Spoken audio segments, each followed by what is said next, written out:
इस कहानी के लेखक हैं कृष्णा खंडेलवाल। निया निया निया, क्या हुआ? अरे क्या हुआ तुम्हें? तुम चिल्ला क्यों रही हो? और एक ज़ोरदार झटके के साथ निया उठ बैठी, लंबी लंबी सांसें लेती हुई बस यही बड़बड़ा रही थी। उफ़, ये बदबू कितनी तेज़ है! ये बदबू जल्दी जल्दी साफ़ करो इसे। पानी लाओ, धो डालो सब, दम घुटा जा रहा है मेरा। निया, होश में आओ, देखो तुम घर में हो और कैसी बदबू! ये क्या बके जा रही हो? चलो उठो और जल्दी से तैयार हो जाओ, हमें बाहर जाना है। पता है ना तुम्हें, इस नए घर के कागजात आज ही लेने जाना है, फिर कल संडे आ जाएगा और हमारा वो लखानी हमें फिर वापस भेज देगा। उठो जल्दी। मगर निया इतनी कोशिशों के बाद भी सामान्य नहीं हो पा रही थी। विपिन ने लगभग उसे झंझोड़ कर रख दिया। उठो अब, चिल्लाते हुए वो चीखा। आंखें मसलते हुए निया उठ बैठी और झपटकर विपिन के सीने से लग गई। उसकी सांसें अब भी अनियंत्रित थी और अक्टूबर के महीने में भी वो पूरे पसीने से नहाई हुई थी, जैसे कोई भूत देख लिया हो। क्या हुआ यार, क्यों देर कर रही हो? देखो 8 बज गए हैं, मुझे 10 बजे ऑफिस जाना है और यहाँ से तो और लेट हो जाऊँगा। पता है ना कितनी दूर जाना है इस घर से मेरा ऑफिस। विपिन, मैंने एक बहुत डरावना सपना देखा है अभी। यकीन करो, अभी तक उसे महसूस कर रही हूँ। मैंने देखा कि एक बहुत बड़ा आदमी, शायद कोई राजा रजवाड़ा रहा होगा, उसने किसी गरीब लड़की के साथ गलत किया और उसे मार डाला, जलाकर मार डाला। सच विपिन, बिल्कुल ऐसा लगा कि मैंने उसे पास से और हकीकत में देखा हो। यहाँ तक कि उस आदमी ने जिस केरोसिन तेल से उस लड़की को जलाया था, उसकी स्मेल अभी तक मुझे महसूस हो रही है। मैं सच कहती हूँ विपिन, मेरा यकीन करो। मैंने जागने की पूरी कोशिश की, मगर मेरी आंखें खुल ही नहीं रही थी। मुझे मालूम था कि तुम मुझे जगा रहे हो, पर इतनी देर से मैं चाहते हुए भी जाग नहीं पा रही थी। मुझे बहुत डर लग रहा है विपिन। कैसी अजीब बातें कर रही हो तुम, ऐसा लगता है तुम्हें चलना ही नहीं आज मेरे साथ। अच्छा ठीक है, मैं रजिस्ट्री तैयार करवा लेता हूँ, फिर कभी बाद में पेपर ले आऊँगा। और हाँ, तुम अपना पूरा बायोडाटा एक बार फिर से मुझे सेंड कर देना, मुझे ध्यान नहीं रहता। Date of birth, Aadhaar number, PAN number, सब कुछ भेज देना। घर तुम्हारे नाम से जो लिया है भाई, तेरे नाम से तो मिल ही नहीं पाया। सुन रही हो ना? हाँ सुना मैंने। ठीक है, जो चाहे करो। अच्छा, तुमने नाश्ता किया? हाँ कर लिया। तुम पता नहीं कब जागती, इसलिए ऑमलेट ब्रेड से काम चला लिया। तुम भी फ्रेश हो जाओ अब, कम से कम आज बैंक तो हो आओ यार। कितने दिन से वहाँ की कई फॉर्मेलिटी रह रही है। मकान की ईएमआई भी देनी है। झुंझलाता हुआ विपिन निया को बाय बोलता हुआ रुखसत हो गया। गाड़ी के स्टार्ट होने और दूर तक चले जाने की आवाज़ सुनकर निया अपने सपने की बात फिर से सोचने लगी। और कितनी अजीब बात थी कि उसे अभी भी केरोसिन की महक आ रही थी, जैसे कि कहीं आसपास ही बहुत सारा मिट्टी का तेल उड़ेल दिया गया हो। सपने को फिर सोचकर निया के बदन में झुरझुरी सी आ गई। धीरे धीरे घर के बिखरे सामान को थके मन से समेटने लगी, मगर सपना उसे भूल ही नहीं रहा था। दोपहर होते होते उसे याद आया कि बायोडाटा भेजना है विपिन को। निया शर्मा, 5 दिसंबर 1995, 26 ईयर्स ओल्ड। सब लिख दिया और भेज दिया विपिन को। थकी हुई निया आकर बिस्तर पर लेटकर टीवी देखने लगी। पता नहीं कब टीवी देखते देखते उसकी आंख लग गई। अभी आधा घंटा ही हुआ कि उसे फिर वही सपना आने लगा। सुबह तो विपिन ने उसे जगा दिया था, मगर अब वो पूरी गहराई से सपने में उतर चुकी थी। चारों ओर तेल ही तेल की बदबू और बड़े बड़े ड्रम से पानी उड़ेल उड़ेल कर उस तेल को धोया जा रहा था। बहुत से लोग घबराहट में जल्दी जल्दी पूरा हॉलनुमा वो बड़ा सा कमरा साफ करने में लगे थे। तेल की चिकनाहट हर ओर थी, पर बदबू कम ही नहीं हो रही थी। निया चारों ओर आंखें फाड़ फाड़ कर देखने की कोशिश कर रही थी। एक मालिक जैसा दिखने वाला रौबदार सा बड़ी मूंछों वाला आदमी सबको ओढ़ दिए जा रहा था। निया ने देखा कोई बाहर दरवाजे पर खड़ा उसे देख रहा था। एक 45-50 के बीच की उम्र की अधेड़ बूढ़ी सी औरत, जिसकी आंखों में आंसू थे, मगर वो औरत किसी को नहीं दिख रही थी। बस निया उसे और वो निया को देख रही थी।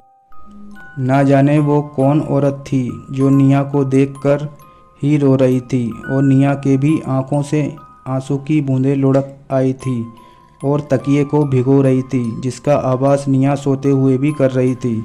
शाम हो चली थी और विपिन के आने का समय हो गया था। इधर निया चाहकर भी नींद के आगोश से बाहर नहीं आ पा रही थी। बस खुद को किसी भी तरह हिला डुला कर जागना चाह रही थी, मगर सारा जिस्म जैसे पूरी तरह सुन्न पड़ गया था। उसकी हर कोशिश नाकामयाब हो रही थी। ऐसा लग रहा था कि वो खुली आंखों से सब देख पा रही है, पर सिर्फ देख ही पा रही है, उसे महसूस नहीं कर पा रही। बहुत कोशिश की, शरीर में थोड़ी सी भी हरकत हो तो जाग जाऊं, उठ जाऊं। कहीं विपिन आ गए तो क्या सोचेंगे। सुबह तो देरी से उठी थी, अब फिर से इतनी देर तक सो रही है। विपिन को तो वैसे भी मेरा दिन में सोना हमेशा खटकता है। हे भगवान, ये क्या हुआ है मुझे। इसी सोने के जागने की जद्दोजहद में और सपनों की अधेड़ बुन में जाने कब विपिन आ गया। और जैसा कि निया सोच रही थी वैसा ही हुआ। वो आते ही लगभग चिल्ला सा पड़ा निया पर। जब तेज आवाज़ निया के कानों में टकराई तो उसे भी होश आ गया। बड़ी मुश्किल से खुद को संभालते हुए वो धीमी चाल से विपिन तक उठकर आई और अलसा कर उसे बोलने लगी। विपिन, मुझे तुम्हें कुछ बताना है। प्लीज़ मेरी बात का मजाक में मत लेना और ना ही मुझे गलत समझना। जब से हम इस नए घर में आए हैं मुझे कुछ ठीक सा नहीं लग रहा। अब ये क्या लेकर बैठ गई तुम? तुम्हें पता है ना कि कितनी मुश्किल से ये घर मिला है। अरे वो लखानी का बच्चा तो मान ही नहीं रहा था। कितनी मुश्किलों से तुम्हारे नाम से ये घर लिया, वरना मुझे तो वो कभी इस घर को देने को राजी नहीं था। और इतना खूबसूरत घर कहाँ मिलता ऐसे दामों पर। देखो, तुम्हारी फालतू बकवास सुनने का मेरे पास समय नहीं। और हाँ, शायद कल लखानी आ जाएगा, बहुत मुश्किल से। उसे कल के लिए मनाया है कागज़ तैयार करने को। अब संडे को उसका ऑफिस बंद रहता है तो मुझे उसे इनवाइट करना पड़ा। कल आएगा वो लंच में, कुछ स्पेशल बना लेना, बिगड़ते मूड से विपिन ने कहा। निया बिना कुछ बोले चुपचाप डिनर की तैयारी में लग गई। फिर रात आई और फिर वही सपना भी आया। पसीने से तरबतर निया आज सपने का सच जान पाएगी क्या? ओह, वही औरत फिर से रोती आंखों से कुछ सवाल और कुछ जवाब अपने चेहरे के हाव भाव से समेटे जाने क्या कहना चाहती थी निया से। आज निया ने सोच लिया था कि उस औरत से पूछ ही लेगी और उसके करीब भी जाएगी बिना डरे। सपने वाले बड़े घर से झांकती निया दरवाजे से बाहर आने लगी, पर वो सोच रही थी कि ये औरत आखिर घर के भीतर आकर अपनी बात क्यों नहीं कह सकती। कहीं इसलिए तो नहीं कि वो एक गरीब औरत है और ये घर बहुत बड़े आदमी का है। आज एक बात और निया को परेशान कर रही थी, वो ये कि जिस दरवाजे से निया बाहर आई थी उसमें लगे पारदर्शी बेल बूटों वाले शीशे के पट बिल्कुल वैसे ही थे जैसे निया और विपिन के इस नए घर के दरवाजे पर खिड़कियों पर लगे थे। जैसे ही निया बाहर आने लगी उसकी आंखें खुल गई। उसका गला सूख रहा था, शायद डर से या घबराहट से। उसने देखा टेबल पर रखे जग में पानी नहीं था।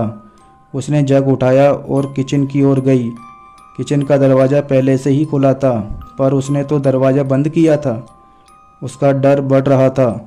धीरे धीरे कदम उठाती निया आगे बढ़ रही थी। तभी एक तेज़ हवा का झोंका आया और निया कांप सी गई। बहुत ठंडी सी लहर निया को सहला गई, जिससे निया ठिठुरकर चिल्लाकर विपिन को बुलाना चाहती थी, पर बुला नहीं पाई। उसे विपिन का स्वभाव मालूम था, इसलिए चुप कर वापस आकर अपने बिस्तर पर लेट गई। सुबह उठते ही निया का पूरा बदन टूट रहा था। उससे तो उठकर नाश्ता भी नहीं बनाया जा रहा था। आज घर का ब्रोकर लखानी भी आने वाला था, उसके लिए खाना भी बनाना था, पर विपिन को इन बातों से कोई फ़र्क नहीं पड़ता। निया ने न चाहते हुए भी घर का सारा काम धीरे धीरे निपटाया और लंच में भी 2-3 सब्जियों के साथ रायता, मीठे में मूंग दाल का हलवा, दही बड़े भी बना दिए। अगर लखानी खुश हो गया तो जल्दी से जल्दी घर पर विपिन और निया का पूरा हक हो जाएगा। दोपहर होते होते लखानी भी आ गया था। आज पहली बार निया ने आज घर से बाहर आकर गली तक अपना मोहल्ला देखा था। सामने के घर के बीचों बीच एक बड़ा सा भारी पीपल का पेड़ था जो अजीब ही एहसास देता था, शायद घर पर कोई था। बाहर के दरवाजे पर पुराना ताला पड़ा था। दाएं बाएं कोई ज़्यादा घर भी नहीं थे और जो इक्का दुक्का घर थे उनके मेन गेट उनके घर की विपरीत दिशा में थे, इसलिए बस पिछवाड़ा ही दिखता था। बहुत कुछ अजीब सा था यहाँ। आते समय तो निया ने इन सब चीज़ों पर ध्यान ही नहीं दिया। लखानी खाने की बहुत तारीफ कर रहा था, पर निया को एक बात बराबर अखर रही थी। लखानी तिरछी नज़रों से निया को घूरे जा रहा था, जो निया को बिल्कुल अच्छा नहीं लग रहा था। उसकी उम्र उसके पिता के समान दिखती थी और विपिन उसे अंकल जी बोलता था। फिर भी कितना बेशर्म वो निया को देखे जा रहा था। यह भी नहीं सोच रहा था कि निया को कैसा लग रहा होगा। खाना हो चुका तो लखानी इजाज़त लेने लगा। जैसे कि वो बाहर आया, न जाने कहाँ से एक बूढ़ी भिखारिन उसके सामने आई और उसे गालियाँ देने लगी। आसपास के घरों से छतों पर कुछ लोगों के सर दिखने लगे। लखानी उस बुढ़िया को धकेलते हुए आगे निकला तो बुढ़िया ने उसे पत्थर फेंक कर मारा, मगर निशाना चूक गया। बुढ़िया बुदबुदा रही थी। निया ने गौर किया तो बुढ़िया के कुछ स्पष्ट शब्द कानों में पड़े। वो आएगी, वो तुझे नहीं छोड़ेगी, बोलती थी ना मैं, वो उसे भी नहीं छोड़ेगी। आ गई, देख वो आ गई। पर कौन आ गई? और निया को ऐसा क्यों लग रहा था कि इस औरत को कहीं देखा है? बहुत सारे सवालों से घिरी अपने आप में उलझी निया समझ नहीं पा रही थी कि आखिर उसके साथ हो क्या रहा है। आज विपिन को ऑफिस नहीं जाना था, इसलिए बहुत काम बढ़ गया था। ऊपर से किसी को लंच पर बुलाना उसे बहुत थका गया। थोड़ी देर सुस्ताना चाहती थी निया, लेकिन जब पति घर पर हो तो आराम कहाँ करने देते हैं। कभी कोई काम लेकर बैठ जाते हैं, कभी कुछ काम करवाते हैं। आज विपिन को जाने क्या सूझी, अपनी अलमारी खोलकर ठीक करने का ड्रामा लेकर बैठ गया। ठीक तो निया को ही करनी पड़ी। अभी जो कपड़े पुराने घर से आए थे वो अलमारी में अभी ठीक से रख नहीं पाई थी निया। कब सारे काम निपटाते निपटाते रात हो गई पता ही नहीं चला। बिस्तर पर गिरते ही निया नींद के आगोश में चली गई, पर 15 मिनट हुए थे विपिन ने उसे जगा दिया। बेमन से निया को विपिन की बात माननी पड़ी। हालांकि विपिन जानता था निया बहुत ज़्यादा थकी हुई है, फिर भी उसे कोई परवाह नहीं थी। आज की नींद कुछ ज़्यादा ही गहरी थी और सपना भी। आज निया को ये नहीं लगा कि वो नींद में है। आज उसे सब किसी सच जैसा लग रहा था, सब कुछ बिल्कुल साफ साफ। वो कोई जमींदार था, नाम था वीरेंद्र सिंह, जिसके यहाँ नूर काम करती थी। एक गरीब सी विधवा औरत जिसकी एक प्यारी सी बेटी थी। नियामत नियामत, सच में खुदा की किसी नियामत सी थी। कई मन चले तो उसे नियामत की जगह कयामत कहकर छेड़ते थे, पर नियामत सब बातों से अनजान बनकर अपनी ही मस्ती में खोई रहती थी। बस वो स्कूल से घर और घर से स्कूल तक आती जाती थी। एक रोज़ नूर की तबीयत बहुत बिगड़ गई तो जमींदार ने नूर से किसी दूसरी काम संभालने वाली का इंतजाम करने को कहा। जमींदार ने अपने खास आदमी लखानी, जिसका नाम अरविंद लखानी था, कई बार नूर की बेटी का जिक्र सुना था। उसने बताया था कि नियामत बेहद खूबसूरत, चंचल, हिरनी सी अल्हड़ एक खुदा का करिश्मा है। जिसके भाग लिखी होगी उसकी तो लॉटरी ही लग जाएगी। नूर जानती थी कि जमींदार नेक इंसान नहीं है। आए दिन एक ना एक लड़की उसके खास मकान, जिसका अता पता कम ही लोग जानते थे, पर आती रहती थी और वो लड़कियां मजलूम होती थी। कोई अपनी पूरी मर्जी से नहीं आती थी। कभी कभी नूर को वहाँ साफ सफाई के काम के लिए बुलाया गया था, इसलिए वो सब जानती थी। उस दिन जब नूर बहुत बीमार थी और जमींदार के घर पर उसकी बेटी को देखने के लिए कुछ लोग आने वाले थे, तो घर में काम करने के लिए किसी की बहुत ज़रूरत थी। ऐसे में नूर को समझ नहीं आ रहा था करे तो क्या करे, क्योंकि जल्दी ही किसी को नहीं भेजा तो उसकी नौकरी पर भी बन सकती थी। उस दिन इतवार था, नूर की स्कूल की छुट्टी का दिन, और तड़के से ही नूर को बुखार उल्टियाँ की शिकायत हो रही थी। नियामत ने कहा कि आज मैं काम कर आती हूँ, तो नूर ने तुरंत मना कर दिया। नहीं नहीं छोरी, तू ना जाएगी वहाँ, मेरी तबीयत ठीक होते ही जाती हूँ मैं। पर उसकी तबीयत ठीक होने के बजाय और बिगड़ती जाती है। आखिरकार उसे डॉक्टर के पास जाना ही पड़ा। पीछे से लखानी आया नूर को बुलाने, तो वहाँ नियामत ही दिखी। उसने ज़्यादा काम और उसकी माँ की नौकरी के खतरे में पड़ने की धमकी देते हुए उसे साथ चलने को कहा, पर उसने मना कर दिया। फिर लखानी ने प्यार से समझाया, देख बेटी, वो बहुत महात्मा आदमी हैं, क्या पता तेरी भी कहीं नौकरी पक्की कर दे। फिर उनकी जान पहचान भी बहुत है, तेरी भी कहीं नौकरी लग गई तो माँ बेटी चैन की बांसुरी बजाओगी। आज काम बहुत ज़्यादा है, नहीं तो ऐसे ही काम चल जाता बिना काम वाली के। चल अब देर ना कर, चल। चारों ओर से निराश होकर नियामत चल पड़ी उसके साथ। काश नूर ये जानती तो वो कभी भी नियामत को वहाँ नहीं जाने देती। नूर की हालत ठीक नहीं थी। लड़खड़ाते कदमों से वो जब अपनी झोंपड़ी में पहुँची तो वहाँ कोई नहीं था। पास की झोंपड़ी में रहने वाली केसरिया ने बताया कि नियामत तो जमींदार की हवेली गई है। लखानी आया था, उसे लेकर गया। नूर 4 कदम चली कि कमजोरी से गिर पड़ी और गिरते ही बेहोश हो गई। उधर नियामत ने बहुत जतन से सारा काम संभाल लिया।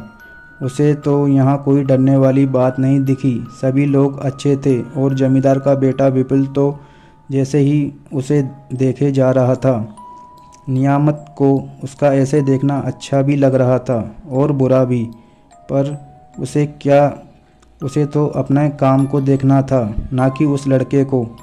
नियामत की उम्र 16वें बरस को पूरी कर रही थी और विपुल 20 बरस का बाका जवान था। दोनों की नज़रें टकराती और नियामत की आंखें झुक जाती।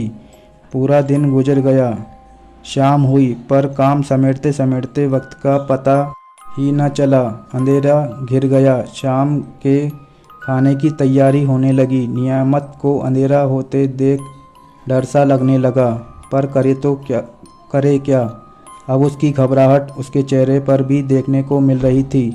विपुल ने देखा। उसने चुपके से उसे कहा, क्या बात है, तुम डरी डरी क्यों हो। तब नियामत ने उसे अपने डर का कारण बताया, तो वो ज़ोर से ठहाका लगाकर हंस पड़ा और बोला, मैं तुम्हें घर छोड़ दूंगा अपनी गाड़ी से, फिक्र मत करो। अब थोड़ी सामान्य हुई नियामत। रात के आखिरी बर्तन धोकर जब वो 9:30 बजे तक फ्री हुई तो उसकी नज़रें विपुल को ढूंढने लगी, मगर साहिबजादे तो कैरम में लगे थे छोटे भाइयों के साथ। इंतज़ार करते करते नियामत को आधा घंटा हो गया तो वह चल पड़ी खुद ही। जब जमींदार को पता चला तो उसने लखानी से कुछ इशारे में कहा। झट से लखानी नियामत के समीप जाकर बहुत भोलेपन से बोला, अरे बिटिया, क्या अकेले जाओगी घर? आसपास थोड़े ही है घर, चलो मैं लेकर आया था ना, तो अब मैं ही तुम्हें घर छोड़ूंगा, मेरी जिम्मेदारी है ये। और फिर जमींदार साहब तो देवता आदमी हैं, उन्हें पता चला कि तुम अकेली गई तो मुझे तो नौकरी से हाथ धोना पड़ जाएगा। यूँ तो लखानी की उम्र कोई ज़्यादा नहीं थी, 30 से तो कम ही लगता था। नियामत को जिस प्यार से वो बिटिया कहता था, उससे तो नियामत उसके आगे नतमस्तक हो जाती। विश्वास करके वो लखानी के साथ गाड़ी में बैठ गई। गाड़ी स्टार्ट होने की आवाज़ सुनकर विपुल की तंद्रा टूटी तो देर हो चुकी थी। वो निकल गए थे आगे तक, पर पहली बार वो भी गाड़ी बंद से आई। नियामत ने ध्यान ही नहीं दिया कि गाड़ी किस रास्ते से आई थी और किस रास्ते जा रही थी। जल्दी ही वो लोग जमींदार की उस खास कोठी पर पहुंच गए। नियामत नहीं जानती थी कि वो अपने मंजिल पर जा रही है या उस रास्ते पर जहाँ से सिर्फ अंधेरा शुरू होता है, और ऐसा अंधेरा जो कभी ख़त्म नहीं होता। जैसे ही नियामत गाड़ी से उतरकर बाहर आई, उसे खुद को एक अलग जगह पर पाकर अजीब सा लगा।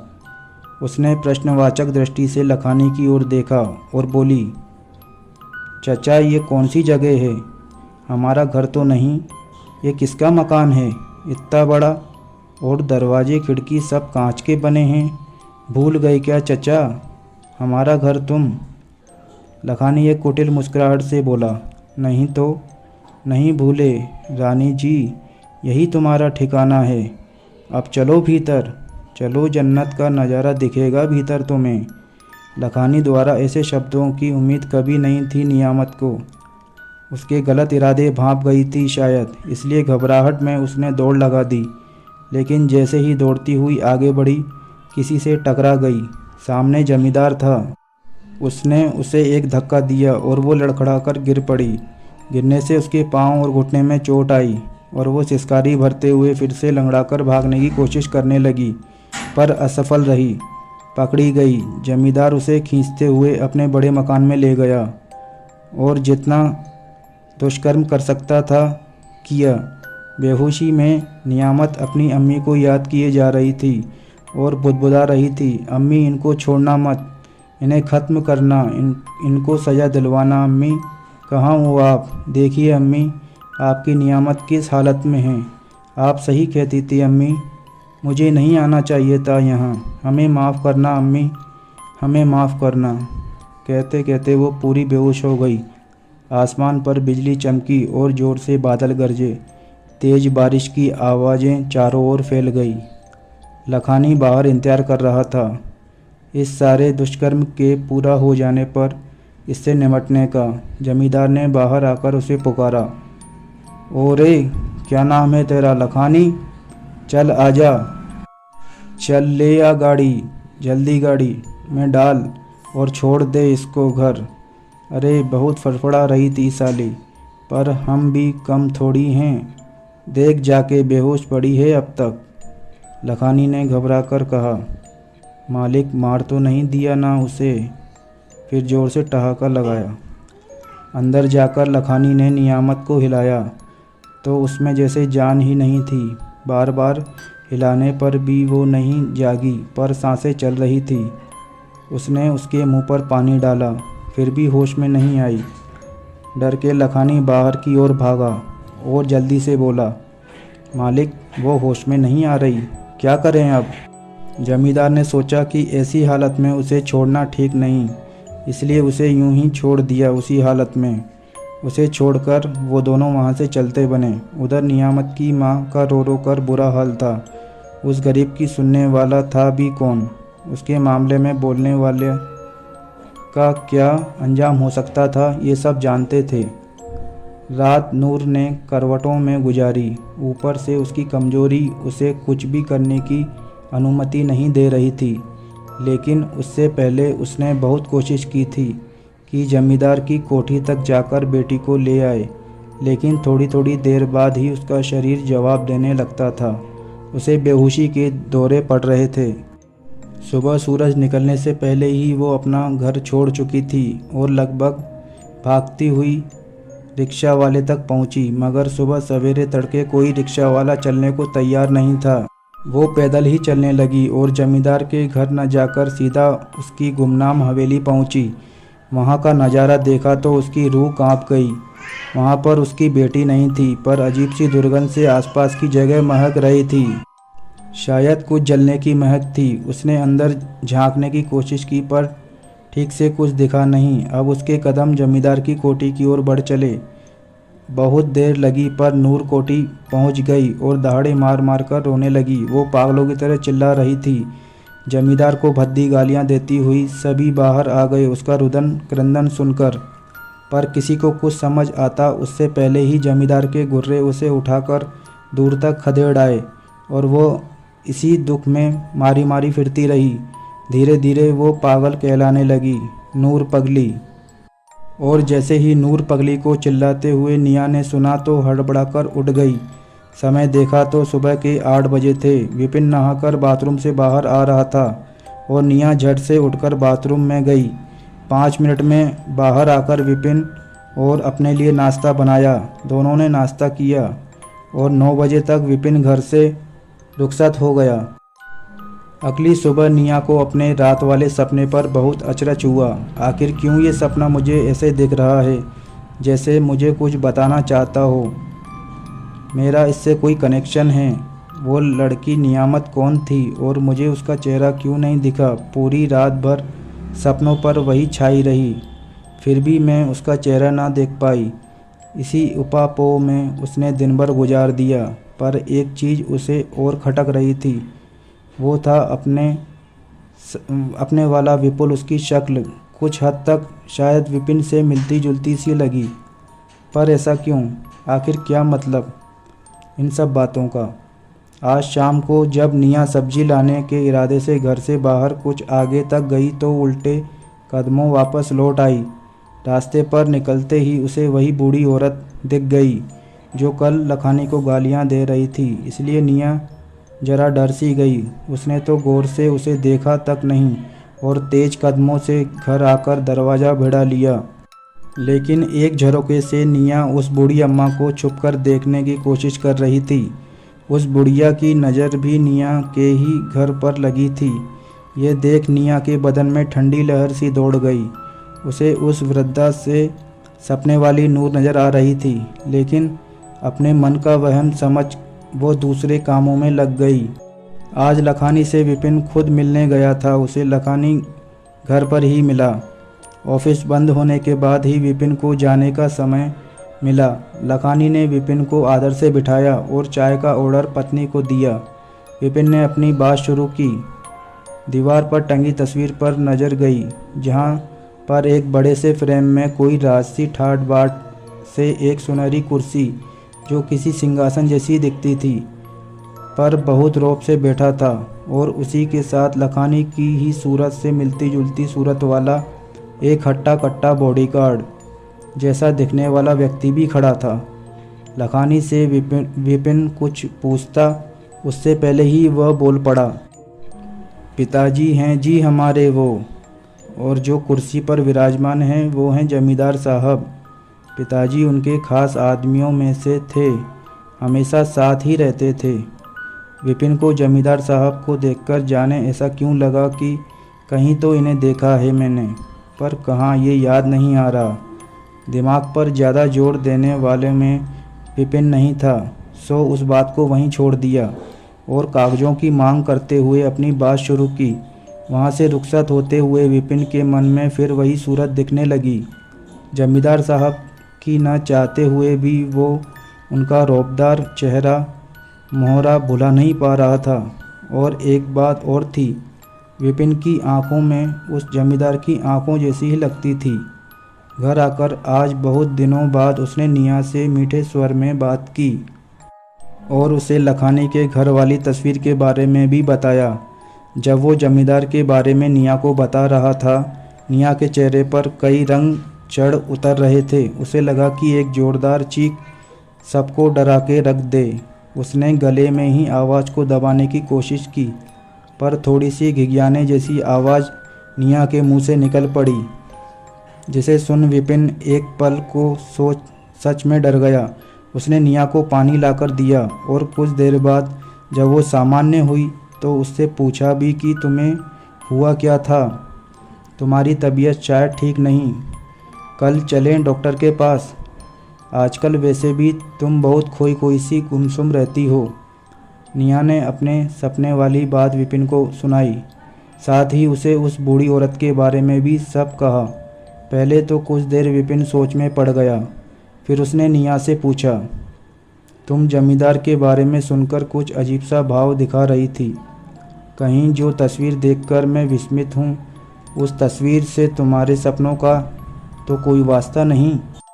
नहीं मालूम, पर जब तुमने जमींदार का जिक्र किया तो ऐसा लगा कि जैसे मैं अपने आपे में नहीं। मुझे लगा कि चिल्ला चिल्ला कर सबको इकट्ठा कर लूँ। ऐसा क्यों हुआ विपिन? क्या इस घर में कोई बुरा साया है? या फिर ये घर ही अशुभ है हमारे लिए। चाहे जो हो, पर अब तो सही में मुझे बहुत डर लगने लगा है यहाँ। पर निया, अब कुछ नहीं हो सकता। घर हमारा हो चुका था। देखो ये कागजात। बस थोड़ी और अपॉर्चुनिटी पूरी होनी है, फिर हम ही इसके ओनर होंगे। निया को समझ नहीं आया कि विपिन की किस बात पर वह खुश या दुखी। रात घिरने लगी और विपिन और निया एक नए एहसास के अजीब हालात में दिख रहे थे। बार बार दोनों की नज़र टकराती और कई सवाल करके फिर लौट आती। आज तो बादलों के साथ बिजली भी अपना रौद्र रूप दिखाएगी। मौसम देखकर तो ऐसा ही लगता था। विपिन ने निया से कहा, हाँ शायद बड़ा ही डरावना एहसास करा रहा है ये मौसम। आज देखो ना कैसा घनघोर अंधेरा छा गया। रात भर तेज बारिश होती रही। बिजली रह रहकर अपनी कड़कड़ाहट आवाज़ से डरा रही थी। निया का ध्यान अपने सपने पर चला गया। जिस रोज़ नियामत के साथ जमींदार ने बदसलूकी की, उसकी इज्जत को तार तार किया, वो रात भी ऐसी ही डरावनी और बारिश में भीगी रात थी। निया और विपिन यूँ तो सोने की तैयारी में थे, मगर दोनों ही आंखों से नींद नदारद थी। अचानक निया ने ही चुप्पी तोड़ी और कहा, विपिन सुनो। अचानक बोले जाने से विपिन चौंक पड़ा और जैसे उछलते हुए कहा, क्या? निया को हंसी भी आई और चिंता भी हुई और बोली, डर गए क्या? नहीं, तुम कहो, क्या कह रही थी? सुनो, क्या तुम मुझे वहीं लेकर जा सकते हो जहाँ कल तुमने जमींदार की तस्वीर को देखा? कहाँ? लखानी के यहाँ? हाँ हाँ वही। पर उससे क्या होगा? तुम ले चलोगे ना? वही देखना चाहती हूँ कि आखिर क्या राज है वो, उससे हम शामिल होकर भी शामिल नहीं। ओके, कल शाम को देखता हूँ, तुम तैयार रहना। आज विपिन ने बहुत दिनों बाद निया से इतने प्यार से बात की थी। निया भी आज ऊपर वाले का शुक्र मना रही थी। आज रात निया को कोई सपना नहीं आया। शायद आज उसकी नींद अच्छे से पूरी हो जाए, इसलिए किसी की मेहरबानी हो गई थी। सुबह बहुत सुहानी थी। रात भर बरसता पानी अपने पीछे एक बहुत प्यारा सा प्रभाव छोड़ गया था। गमले में लगे पौधों की पत्तियां साफ सुथरी नहाई हुई थी। फूलों ने थोड़ा और खिलने की कोशिश की थी और पूरा समा एक जादुई सा आभास जगा रहा था। सुबह से निया बड़े मन से घर का काम कर रही थी। आज उसने लखानी के घर जाने का उत्साह जो था, आखिर कुछ तो बात है जो शायद आज सामने आ जाए। कल तक डर रही निया आज उत्साहित थी। हो सकता है ये मौसम का असर हो। कभी कभी डर अगर रात को सताए तो ज़्यादा डरावना लगता है, और वहीं डर सुबह तक अपना असर बहुत कम ख़त्म ही कर देता है। जैसे तैसे शाम हुई और निया और विपिन लखानी के घर आ गए।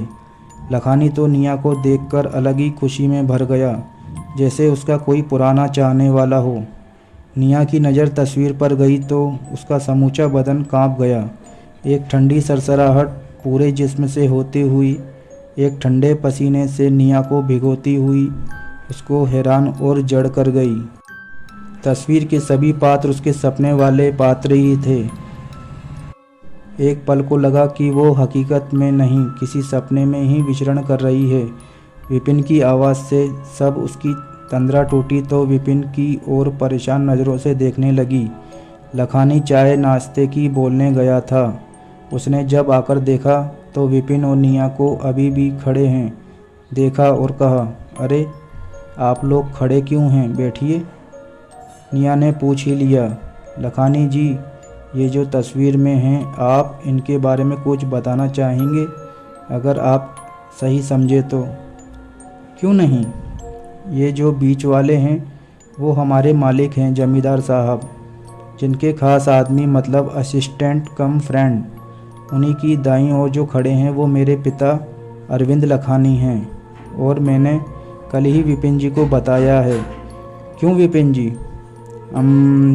जी हाँ। निया ने दूसरा सवाल भी कर ही दिया। लखानी जी, जमींदार साहब अभी लखानी बात काटते हुए बोल पड़ा। अरे जमींदार साहब अभी जिंदा हैं, लेकिन जिस हालत में हैं उसे देखकर तो बस यही दुआ निकलती है, दिल से ईश्वर उन्हें बुला ले अपने पास। निया ने चौंक कर पूछा, क्यों, क्या हुआ उन्हें? उसके शब्दों में हल्का सा नफरत का भाव भी मिला हुआ था। लखानी ने बताया, जमींदार साहब अपने ज़माने के बहुत जाने माने रईस आदमी थे। कई गांवों और शहरों में उनका रुतबा बोलता था, मगर पिताजी ने मरते समय बताया उन्होंने अपनी ज़िंदगी में कभी कोई अच्छा काम नहीं किया, सिर्फ अपना डर बनाए रखा। गरीबों की मजबूरी का सदा फ़ायदा उठाया, उनकी जवान बच्चियों के साथ। निया बात काटते हुए बोल पड़ी, अभी कहाँ मिलेंगे आपके ये जमींदार साहब? अभी तो वे शायद अपने गांव में होंगे, पर इनके कर्मों की सज़ा शायद भगवान ने इन्हें दे दी। ये लकवाग्रस्त हो चुके हैं और इतने मोहताज हैं कि खुद से कोई काम नहीं कर पाते। ये घर और जो घर आपके नाम हुआ है, दोनों इन्हीं की दया की वजह पिताजी को मिले हैं। इस बार सवाल विपिन ने किया। अच्छा, इनकी कोई संतान और जो इनके साथ बैठे हैं वो शायद इनके सुपुत्र लगते हैं? जी जी, सही पहचाना आपने, इनके सुपुत्र विपुल। विपुल को देख तस्वीर में विपिन भी हैरान हुए। बिना ना पहले रहा ना अब हूबहू उस तस्वीर वाले की आंखें विपिन जैसी दिखती थी। बल्कि ये कहना गलत नहीं होगा कि उस तस्वीर वाले लड़के की सूरत भी विपिन से बहुत मिल रही थी। अचानक से फिर मौसम बिगड़ने लगा और निया और विपिन अब घर जाने की आज्ञा लेने लगे, पर बाहर तेज आंधी बारिश ने मिलकर एक तूफान का माहौल पैदा कर दिया था। समझ नहीं आ रहा था क्या किया जाए। मौसम को सामान्य होने में शायद समय लगेगा, हमें निकलना चाहिए अब, निया ने विपिन को देखकर कहा। ठीक है, मैं किसी ऑटो वाले को देखता हूँ, बाहर तुम रुको जरा यहीं। आज की बारिश तो कोई बड़ा तूफान लाकर रहेगी, निया मन ही मन बुदबुदाते हुए बोली। तभी लखानी निया के पास आकर बैठ गया, उसके साथ ही रखी कुर्सी पर। बारिश तो हुई सो हुई, इसी बीच अचानक से बिजली भी चली गई। शायद बिजली विभाग वालों ने तूफान के डर से काट दी। घुप अंधेरे में अब सिर्फ लखानी और निया ही बैठे थे। निया तो उसकी नीयत पहले ही भांप चुकी थी या जान चुकी थी, पर लखानी शायद नीयत नहीं मन से निया को पाने की चेष्टा में था। उसे निया में अपने बचपन की नूरी दिखती थी, नूरी जिसे वो हमेशा स्कूल आते जाते देखता था, और वो उम्र में उससे 4 या 5 साल बड़ी थी, मगर उसके मासूम दिल पर राज करती थी। 12 साल की उम्र का वो प्यार जीवन भुला नहीं पाया था। वो पहली बार का कोमल एहसास उसे आज भी याद था। जीवन लखानी जो नटखट नूरी का असली नाम नहीं जानता था, बस किसी दोस्त से पूछने पर उसे इतना ही मालूम पड़ा, वो जमींदार साहब की कोठी में काम करने वाली नूर की बेटी थी। इसलिए जीवन ने उसे नूरी के नाम से ही मन में जगह दी थी। बचपन का प्यार शायद कोई नहीं भूलना, जीवन भी नहीं भूला था। उसे तो लगता था जैसे नूरी वापस आ गई। जाने कैसे एक दिन वो यूं गायब हुई कि उसका पता ही ना चला। जीवन इतना छोटा पर एक समझदार लड़का था, इसलिए किसी से कभी जानने की कोशिश भी नहीं की नूरी कहाँ गई होगी। पर हर रोज़ वो उसी रास्ते पर निगाहें बिछाए रहता था जहाँ से उसकी नूरी आती जाती थी। आज बरसों बाद उसे यूं अपना साथ देखकर उसे जो आत्मिक सुख मिल रहा था, उसका अंदाज़ा लगाना भी उससे मुश्किल हो रहा था।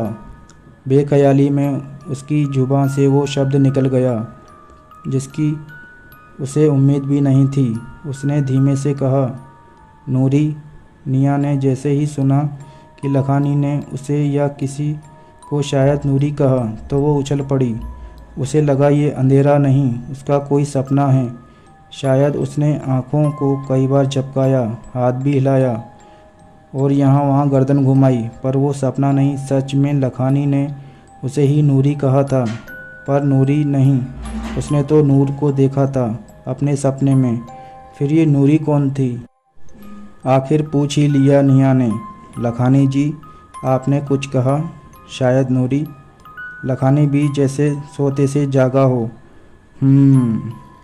नहीं तो मैंने कुछ नहीं कहा। थोड़ा सा घबराहट भरा स्वर था उसका। लेकिन मैंने सुना, और यहाँ आपके या मेरे अलावा कोई दूसरा है भी कहाँ? प्लीज़, क्या आपने नूरी कहकर बुलाया? सब लखानी भी कुछ सामान्य हुआ और कहा, निया जी मुझे क्षमा कर दीजिए, पता नहीं कैसे मेरे मुंह से निकला, पर यह सही है कि मैंने ही आपसे नूरी कहा। इतना कहकर लखानी ने सर और नज़र दोनों झुका ली। निया से रहा नहीं गया, उसने अगला सवाल भी दाग दिया, लेकिन आपने क्यों कहा ऐसा? क्या आप नूरी नाम की किसी इंसान को जानते हैं या जानते थे? जी, बहुत साल हुए इन बातों को, शायद 4-5 दशक हुए हों। मेरे ही बचपन की बात है। मुझे किसी लड़की से मन ही मन मोहब्बत हुई थी, और वो भी सिर्फ 12-13 साल की उम्र में। वो लड़की मुझसे बड़ी थी, लेकिन जाने क्या था उसकी बातों में, उसकी अदाओं में। एक बार उसे देखा तो बस रोज़ देखने की चाहत होने लगी। उसका नाम नहीं जानता, पर अम्मी के नाम नूर से ही उसका नाम मैंने नूरी रख दिया था। निया फिर से उछली एक बार। क्या क्या कहा आपने? नूर, उसकी अम्मी? और क्या वो मुस्लिम थी? उसका नाम मैं जानती हूँ। जी, पर आप कैसे जानती हैं उसे? मुझे तो उसकी सूरत में वहीं दिखी जो आपको गलतफहमी में नूरी कह बैठा। पर आप कह रही हैं कि उसे जानती हैं। ये कैसे संभव है? और है भी तो मेरे लिए इससे बड़ी हैरानी वाली बात क्या होगी? अच्छा, आप नूर को जानते हैं और उनकी बेटी को नूरी कहते हैं, पर क्या आप जानते हैं नूरी का असली नाम क्या था? नहीं। क्यों? क्योंकि मैं जानती हूँ। उसका नाम नियामत था। क्या? नियामत? आप ये सब। तभी विपिन आ गया। निया और विपिन मुश्किलों से घर पहुँचे और आते ही निडाल होकर लेट गए। विपिन परिस्थितियों से और निया अपने अंदर चलती कश्मकश से शायद बहुत थक गए। अब कुछ खाने को बनाने का ना मन था ना हालात। निया ने प्रश्नवाचक दृष्टि से विपिन की ओर देखकर पूछा, कुछ खाएंगे आप? विपिन ने भी मना कर दिया। रहने दो, आज लखानी के यहाँ चाय नाश्ता किया था, अब मन नहीं कुछ खाने को। पर तुम खुद के लिए कुछ बना लो तो मेरे लिए थोड़ा सा बना लेना। निया का बिल्कुल मन नहीं था, लेकिन स्त्री स्वभाव होता ही है बहुत दया भाव रखने वाला। उसने अपने बारे में ना सोचकर ये सोचा कि शायद विपिन कुछ खाना चाहता है, इसलिए झूठ कह दिया कि हाँ थोड़ा थोड़ा खा लेते हैं, और वो रसोई की ओर चल दी। 1 घंटे बाद निया बाहर सोफे पर टीवी चलाकर बैठ गई और विपिन अंदर बेडरूम में जाकर बैठ गया। कुछ देर टीवी देखकर वो फिर ख्यालों में खो गई। आखिर क्या राज है उसके सपनों का और उसके इर्द गिर्द होने वाली घटनाओं का? तभी उसने विपिन को आवाज़ देते सुना और वो वापस अपनी दुनिया में लौट आई। निया, टाइम देखो यार, कल भी तुम वहीं सोफे पर सो गई थी। सोचते सोचते अब अंदर आओ और आराम करो, टीवी बंद करो प्लीज़। निया ने तुरंत टीवी बंद किया और भीतर चली गई। विपिन के सोने के बाद निया देर तक अपने सोच में डूबी करवटें बदलती रही। उसे नींद नहीं आ रही थी। उसे बस यही बात बेचैन कर रही थी कि उसके सपनों और इर्द गिर्द होने वाली घटनाओं का क्या संबंध है। कश्मकश में डूबते उतरते उसकी पलकें भारी होने लगी कि एकाएक उसने एक तेज चीख के साथ उछाल लगाई। तभी विपिन भी जाग गया। उसने गुस्से और हैरानी के मिश्रित भाव से निया की ओर देखा। वो कांप रही थी। क्या हुआ निया? अरे तुम ऐसे क्यों चिल्लाई? बताओ क्या हुआ? कहकर विपिन ने उसे कंधे से पकड़कर झंझोड़ दिया, पर वो डरती रही और धीरे से कहा, कोई आया था यहाँ पर अभी जब मैं बस सोने वाली थी तो किसी ने मेरा हाथ पकड़कर मुझे जगाया। पर तुम इतनी दूर लेते थे। फिर किसने मेरा हाथ पकड़ा और क्यों? निया, तुम्हारा वहम होगा। चलो आओ सो जाओ। एक तो देर तक सोती नहीं, फिर सुबह उठने में देर करोगी। पर वर कुछ नहीं, चलो सो जाओ और मुझे भी सोने दो।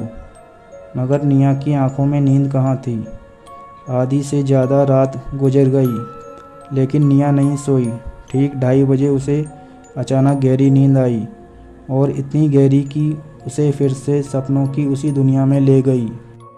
आज केरोसिन की गंध बहुत अधिक थी। निया का सांस लेना मुश्किल हो रहा था। चारों ओर धुआं धुआं सा है। उसके साथ कुछ गलत होने जा रहा है।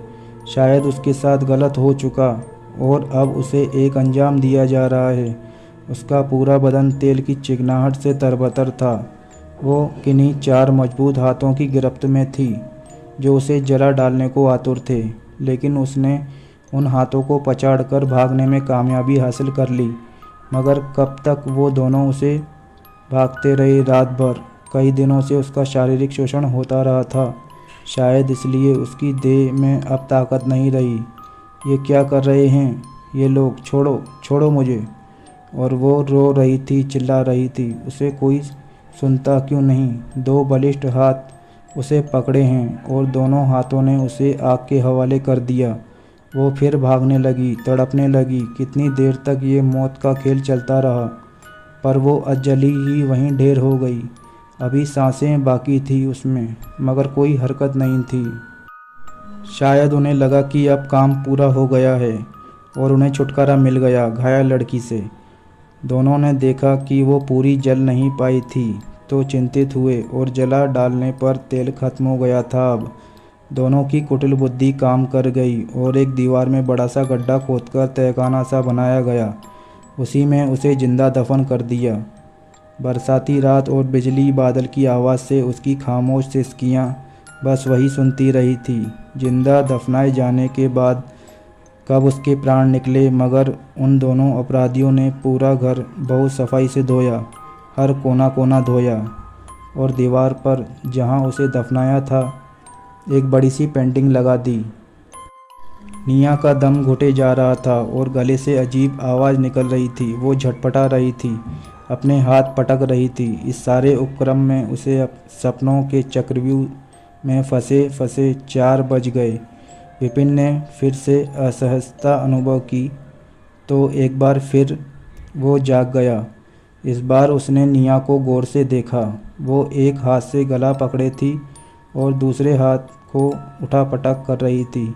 कभी कभी दोनों हाथों से गला पकड़ लेती। विपिन ने उसे जगाने की कोशिश की पर वो होश में नहीं आ रही थी। विपिन घबराकर उसने पानी का जग उठाया, उससे पानी लेकर निया के चेहरे पर डाला। निया हड़बड़ा गई। विपिन ने उसे पानी पिलाया और देर तक उसकी पीठ और हाथों को अपने हाथों से रगड़ा। निया को सामान्य होने में बहुत समय लगा। सुबह के 5 बज रहे थे और निया और विपिन एक दूसरे को बस देख रहे थे। ना कोई संवाद, ना अभिव्यक्ति, क्योंकि निया ने जो कुछ विपिन को बताया उसे सुनकर विपिन स्वयं हैरान और तनाव में आ गया था। विपिन, एक बात और, जब ये सब मैंने सपने में देखा तो ध्यान आया कि इसी बेडरूम की उस दीवार के पीछे उस लड़की का शव मैंने उन्हें दफनाते देखा और मुझे ऐसा लगा कि जैसे वो सब मेरे ही साथ घटित हो रहा है। विपिन, मुझे बहुत डर लग रहा है। विपिन, प्लीज़ यहाँ से चलो। मुझे यहाँ पर अब एक दिन भी नहीं रहना। लेकिन निया, अभी फैसला लेना कोई समझदारी नहीं। देखते हैं क्या हो सकता है। विपिन, तुम समझते क्यों नहीं? मुझे यहाँ नहीं रहना। अब तुम नहीं समझ सकते, मैं नहीं समझा सकती कि मेरी क्या हालत थी आज। काश तुम समझ पाते विपिन। लगभग रोते हुए निया ने अपनी बात समझाने की कोशिश की और उस दिन की सुबह एक अलग ही एहसास कराती हुई आई।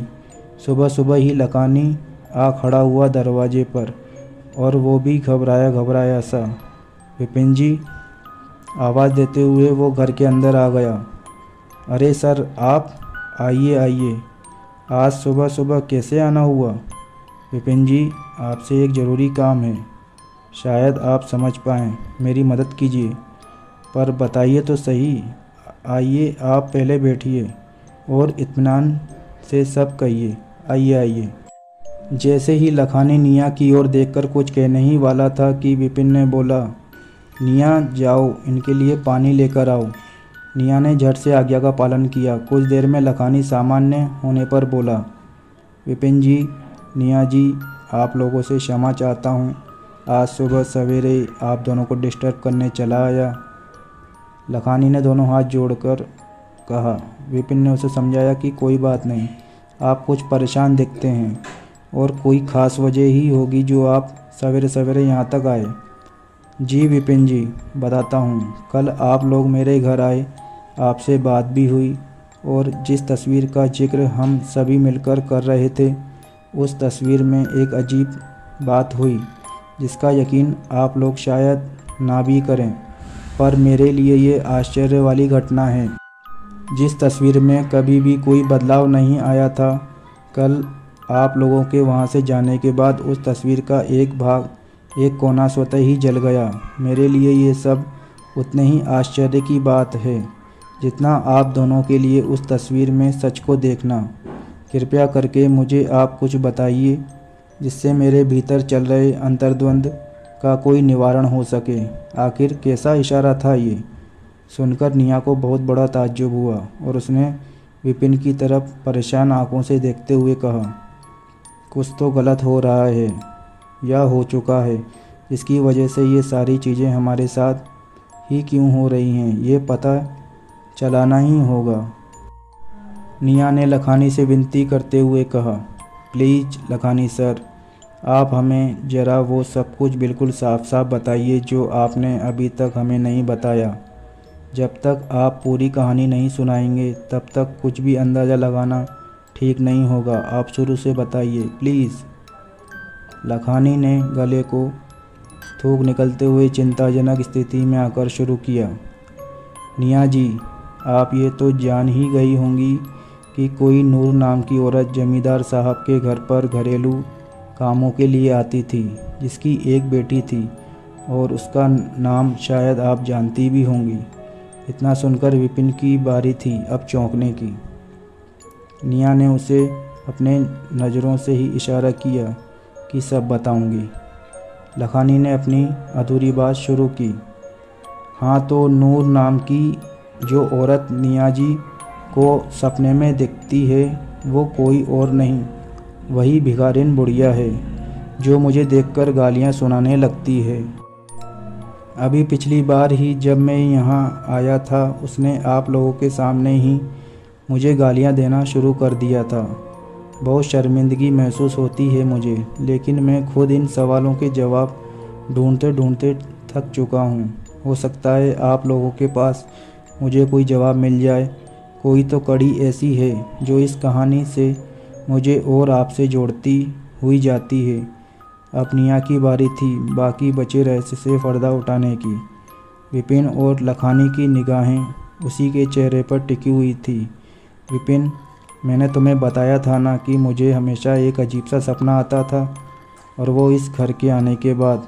कभी किसी के जलने, केरोसिन की बदबू महसूस होना, कभी कोई जमींदार का किसी नाबालिग लड़की से ज़बरदस्ती करना, कभी कोई मजबूर माँ का पागल हो जाना। ये सब मिलाकर यही निष्कर्ष निकलता है कि जिस लड़की के साथ अन्याय हुआ और उसकी बूढ़ी माँ के साथ भी, दोनों ही इस घटना को हमें अपने तरीके से बताकर ज़रूर जस्टिस चाहती है। लखानी जी, आपके पिता को क्या हुआ था? मतलब वो जब दुनिया से गए। निया जी, उनकी मौत बहुत भयानक तरीके से हुई थी। उनको किसी काम से जमींदार साहब ने दूर गांव भेजा था और कोई गाड़ी नहीं मिलने की वजह से किसी ट्रक वाले से लिफ्ट मांगी, पर रास्ते में ही ट्रक के कुछ लोगों को पता चला कि पिताजी के पास लाखों रुपए हैं, तो उन्हें बीच रास्ते में उतारकर बेरहमी से मारकर पेट्रोल डालकर जला दिया।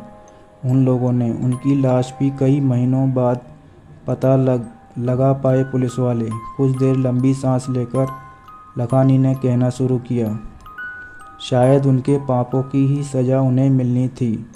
निया ने पूछा, आपने बताया था कि जमींदार साहब अभी अपने गांव में हैं और अपाहिज होकर बिस्तर पर लेटे हैं। उनके साथ कोई नहीं? लखानी ने कहा। जमींदार साहब को उनके हर पाप की सज़ा मिली। उनकी पत्नी और बेटा विपुल एक एक्सीडेंट में मारे गए। उनका गम जमींदार साहब को खा गया। पत्नी का चाहे दुख ना भी हुआ हो, पर बेटे की मौत उन्हें अंदर तक हिला गई। उसके बाद हर जिम्मेदारी से उन्होंने मुंह मोड़ लिया। दिन रात शराब के नशे में डूबे रहते। सारी जमींदारी भी जाती रही। जो अपने बनते थे उन्होंने अपना रूप दिखाया और जमींदार साहब ने सब कुछ बेचकर गांव जाने का निर्णय लिया। सारी संपत्ति ख़त्म हो गई, लेकिन जमींदार साहब न जाने क्यों अब तक जिए जा रहे हैं। किस बात का उन्हें इंतज़ार है? क्यों मौत उनके पास होकर भी उनसे दूर हो रही है? लखानी से पूरी बात जान निया शायद सब कुछ समझ चुकी थी। अब क्या करना चाहिए था? अपने रात वाले सपने का जिक्र उसने विपिन और लखानी से किया और वह दीवार जहां निया ने नियामत को दफन होते देखा था उसे तुड़वाया गया। ये काम विपिन और लखानी ने खुद ही किया। वहाँ जो मिला वो बहुत भयानक था। उन्हें वहाँ एक बहुत पुराना कंकाल मिला जिसे देख निया बेहोश हो गई। तीनों ने मिलकर अब ये फैसला किया, रात को या शाम को इस कंकाल को ले जाकर शमशान ले जाकर इसकी अंत्येष्टि की जाए। अंधेरा घिरते ही उन सभी ने इस काम को अंजाम दिया। दूसरे ही दिन गांव से खबर आई कि जमींदार साहब अब नहीं रहे।